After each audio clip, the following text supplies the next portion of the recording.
Hey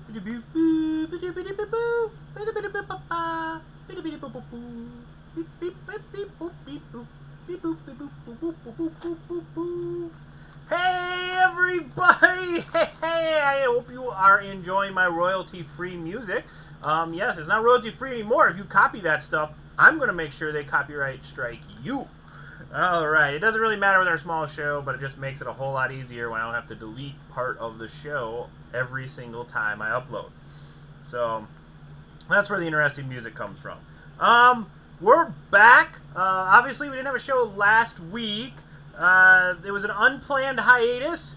We had a little bit of the stomach flu. Luckily, it didn't run through everybody. It ran through one person.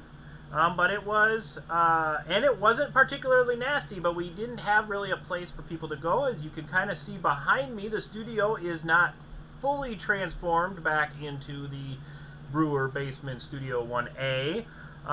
There's still some remnants of a little girl who spent her time down here playing.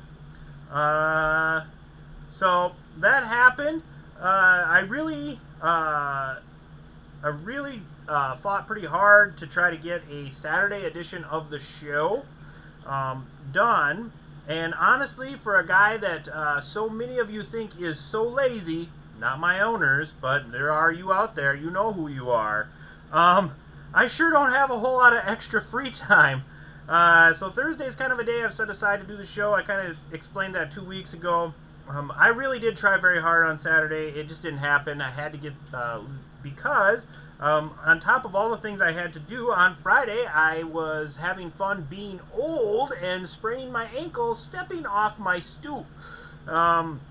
I like to explain it like this. If you would have seen me fall, you would have probably actually came to help before laughing. So that's kind of how hard I fell. Luckily, it's just a sprain. I was able to start walking downstairs yesterday without being in enormous pain. It looked nasty, but it's on the mend.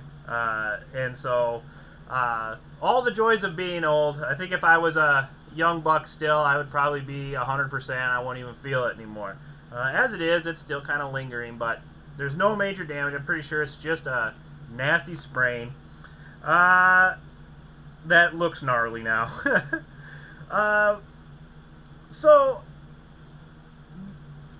longtime fans of the show, I'm going to pivot here quickly. Longtime fans of the show know this upcoming week, I always shoot for a Wednesday night show, and I have only hit that mark once in 5 years. So, the Thursday night show, I think I've only hit a couple times too. This year, I don't think I personally have any appointments on that Wednesday. Mrs. Commish likes to set up appointments for things on that Wednesday when there's not any school. I don't think I have any of those, so I should be able to give us a quick turnaround and a quick preview. Even though, keep in mind that the waiver wire doesn't go until Thursday.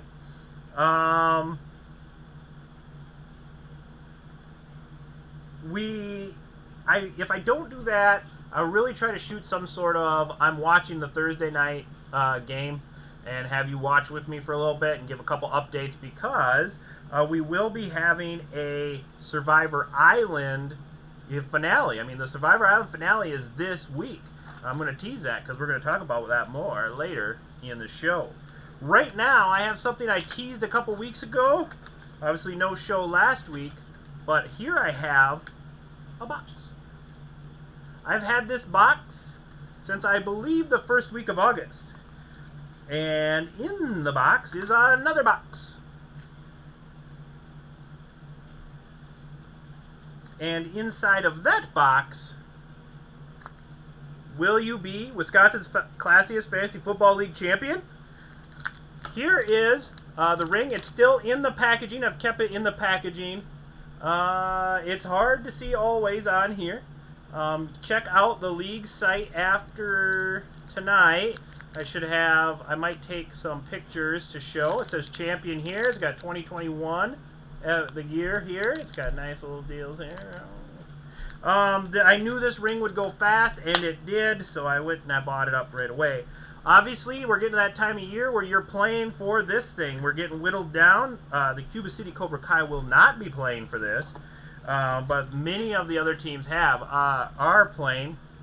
There's essentially 4 locks in the playoffs, pretty much 5, and then there's about 4 teams vying for that last spot.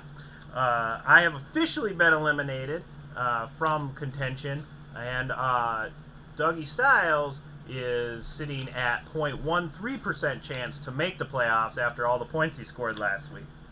So, the final thing I would like to talk about before we get into the show is that the trophy, you don't see it a lot. I don't have really a place to display it down here. It's displayed up there. We're having a little problem with the nameplates. The place that I sourced them from and made a deal with, yeah, they kind of lost the deal, so that's fun. So in all the hecticness of COVID, they wanted to charge me like $20 for the plate, but we had already sourced a deal that I would buy from them for the next 5 years at a reduced rate, and so we kind of got into it a little bit. And so I'm looking for a place to get the plates. So for last year's champion Ryan Jar, I don't have your name on the trophy yet, but it will be there on at least a plate that looks similar to the other nameplates that are already on there. When I get those types of things done, I will show it off. Okay, so now what do all the fancy owners want to see? We got the We Energy Power Rankings. Oh, Power Rankings this week. We got number 6. We got Phil Lip Service. Phil Lip Service is one of 4 teams vying for the final 2 spots in the playoffs. 1, 2, 3, 4, 5 teams vying for the final 2 spots. Okay. After a very, very slow start, they have come on like gangbusters. I think their record against the league in the first 3 weeks was 3 wins, 28 losses, and 1 tie. After that, they have now worked themselves to I think a 54-44 record against everyone else. The Phil Lip Service is hanging on by a thread to position number 6. Number 5, the only B in here. Here's a team that is rounding into form. They are 3rd place in their division, but their division is extremely... Well, they're 2nd place in their division. They just swept the Holy Matrimony Rivalry Series, and they are in it. They are a near lock for the playoffs. Number 4, the Slaughterhouse Hams. This starts our locks. These teams would have to lose every game and have some crazy stuff happen to not make the playoffs. Nobody is in 100% locked in yet, but these next 4 teams are very close. The Slaughterhouse Hams have been showing cracks all over their team. They've now fallen back to 4th place in the power rankings. They are 46 points behind No Harm, No Foul in points scored, and they are almost 100 points short in the points against. So No Harm, No Foul has that tiebreaker pretty much on lockdown. Which brings us to our number 3 team, No Harm, No Foul. Same record as the Slaughterhouse Hams in their division. You're looking at No Harm, No Foul has the tiebreakers. Remember, our league, it's not head-to-head because it's weird. And it makes more sense for it to be points for than points against. If it's still tied after that, I gotta look in the bylaws. I have it written down because it came into play last year and it messed us up. Number 2, Flying Fallopians. They have the league's best record. They are a game in the lead for the Doug Masco Award, which is you get your money back, your entry fee back for the number 1 seed, and you get a bye into the playoffs. Last year's champion, the Flying Fallopians, also the coolest logo that the commish found, for sure. They're in here at number 2. They have to keep that record. They lose just about every tiebreaker to everybody. They're about 100 points behind on scoring, but the fact of the matter is they're winning games, and they're in first place in the running for the Doug Masco Award. And our number one team in We Energy Power Rankings is Tom Bucking Brady. This team is still solid, still number one. Does the top scoring offense, has played a lot of teams that have scored a lot of points against them. Again, they are the most locked into the playoffs, and they're looking to make some noise, still making moves, looking to make noise. Next week, we're going to start our playoff scenarios. We're about a week early on that. I think this week should shuffle out at least a couple of teams should be eliminated from contention, and a couple of teams should be locked in. All right, so now we're going to move on to Survivor Island. As I teased before, we didn't get a chance last week. We had a one-tie, all-tie event in Week 8, so I did not get to announce any of that.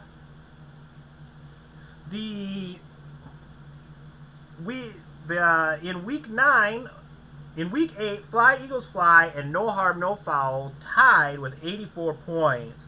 So neither were eliminated, but the next week, the lowest two would be out. No Harm No Foul saved himself, but Fly Eagles Fly did not. Another week with the low score. Joining him as the second team off, the mark was the Slaughterhouse Hams. Slaughterhouse Hams had not really been in that low mark most of the season, but they were in Week 9. So, in Week 10, No Harm, No Foul could not stave off elimination for a second time, and he was out. That leaves us with the Holy Matrimony rivals, the Barons household, fighting for the first ever Survivor Island Tiki Side Game Challenge. Who's buying the drinks next week? Will it be Tom Bucking Brady or the Only Be in here? You're going to have to stay tuned and check out next week to find out who wins all the money. It's winner take all for the Survivor Island Challenge. Is it Tom Bucking Brady or the Only Be in here? That should be a fun week in the Barons household. Okay, moving on to our picks. And here to give us our NFL picks this week is Turd Ferguson. Hey, everybody. It's Turd Ferguson. I'm back. I had that banana bozo here for 2 weeks, but I'm back.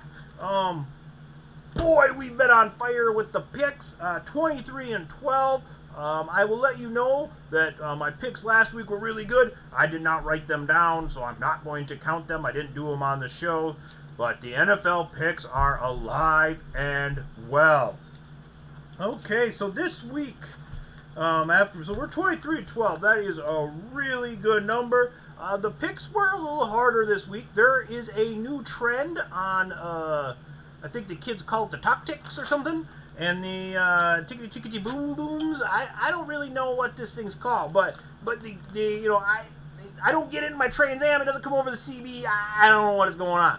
But some of the kids are saying that you should bet the team that covered last week against a team that did not cover last week, and you should bet the team that did not cover if that scenario plays out. I've seen some numbers for it. I think that's a short-term thing. I don't think that's anything new.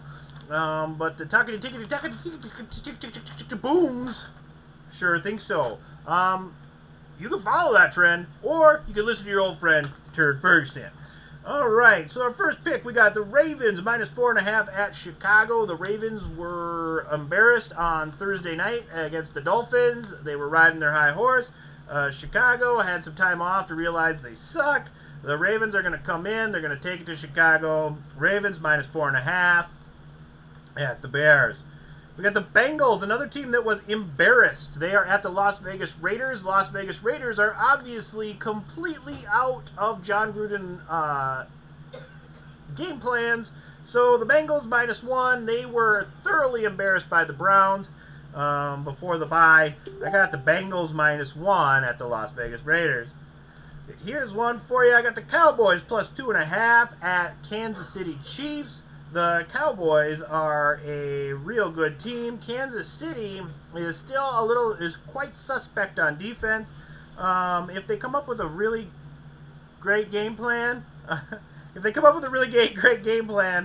think that the Cowboys can win that game pretty easy. Kansas City Chiefs do have a shot at it. If this could get to 3 points because of because of Chiefs fans, definitely take it. Maybe even think about buying that half point, although that's rarely worth it.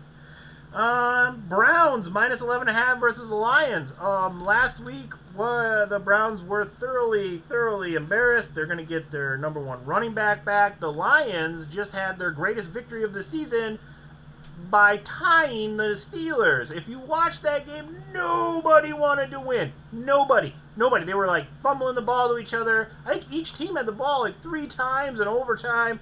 It was garbage. I was not happy with that game last week. There is an old adage when you bet when a team has their backup come in. I think it honestly over the last 20 years, 30 years, it's like a 70% win rate against the spread. There's just too much movement in the other direction. The problem is I have sources deep inside the Pittsburgh Steelers that say that everyone hates Mason Rudolph. And so, ta-da, he went in there and everybody played like they hated Mason Rudolph. I should have known better. But that's what it is. So the Browns -11.5 in a bounce back versus the Lions. And finally, I have the Chargers -6 versus the Steelers. The Steelers are done. The Chargers finally get a team that is not 100%. Their team is not 100%. I think both of the receivers are hurt and not coming up on the injury report. But I still got the Chargers by a touchdown over the Steelers. The Chargers -6 at home against the Steelers. So, for the Turd Ferguson picks for this week, we got the Rams -4.5 at Chicago. The Ravens -4.5 at Chicago. Bengals -1 at the Raiders. Cowboys +2.5 at Kansas City. Browns -11.5 at home against the Lions. And the Chargers -6 at home against the Steelers. I hope that jives with some of the tickety-tocketers out there. So, hey, it's been great. It's been a great show tonight. We got some things in the air. I know I didn't pick the league games, mainly because I've been very bad at it this year. And it didn't add a lot to the show. So, I will be doing a rivalry special in 2 weeks. We'll go over all the rivals, see who won the rivalry trophy for the regular season. And that should be great. Some of you have been able to watch the Wisconsin State Football Championships. I have not for the first time ever. They're not on any TV in my house, which is just really disappointing. But that's Bally's life for you, I guess. Boy, I miss the days when they just were on PBS. But good luck to all them young men. For those of you going out hunting on Saturday, I hope you shoot straight, knock one down. Maybe you can mount it on the wall. And for the rest of you, I hope that you have a lucky weekend and that you stay classy.